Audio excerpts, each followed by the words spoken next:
All right, the Tri-State's finally recovering from our latest winter storm. Of course, it was ice, and Jeff Head from Head's Construction is here to tell us about how this ice may be impacting your home as temperatures begin to rise again. We're going to see some melting going on here. But man, for a while there, Jeff, I mean, it was just like, what could you do? Your house was encased in ice. And you said you were talking about these ice dams that are building up. Could you explain to people what these ice dams are?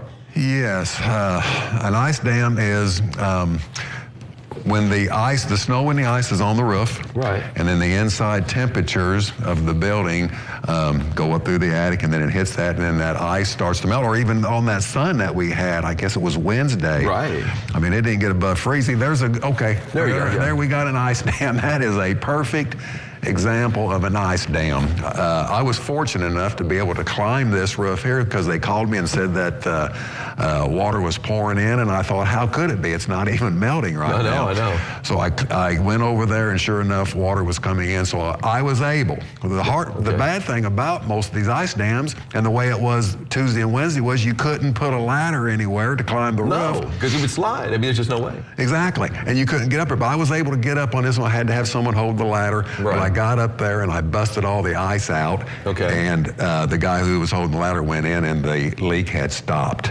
Good. Because the water was melting from the inside. We had two things going on: the heat from the inside, and then the sun from the outside. Right. He was talking about it earlier, that solar temperature, the effect.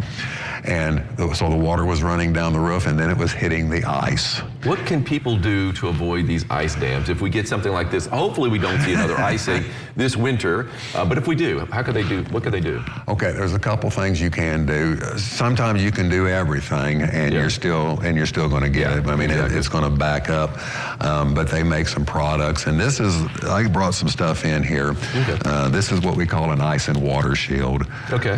It became popular here.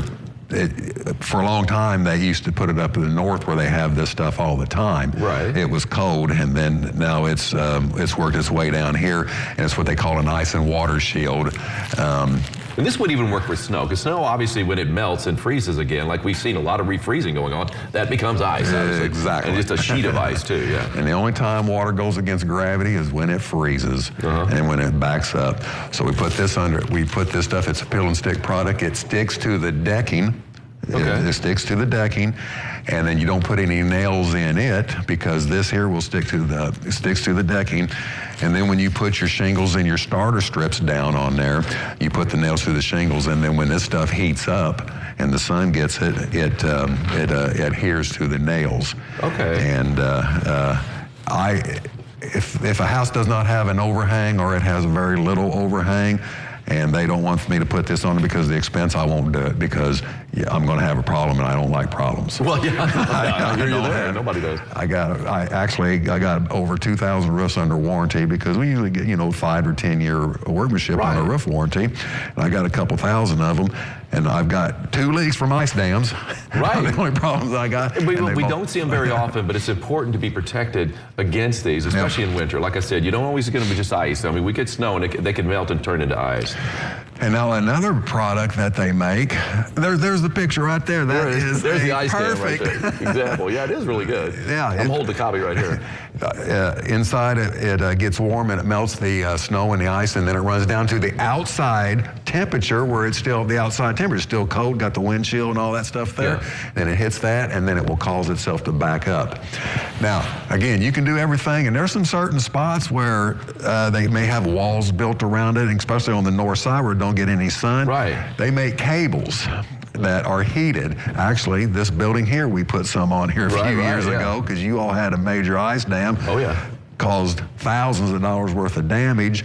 So after they got all that fixed, we put a metal roof on here, and then we clipped the cables onto this thing here. Okay, and it worked. And it worked. That's what I like to hear. Dan has to go out there and plug it in. Give Jeff Head a call. He will take care of your roofing needs, and even if you have an ice dam, he can take care of that too. He's got experience on that. We'll have more lifestyles coming up. Joe's got his weather forecast right after this.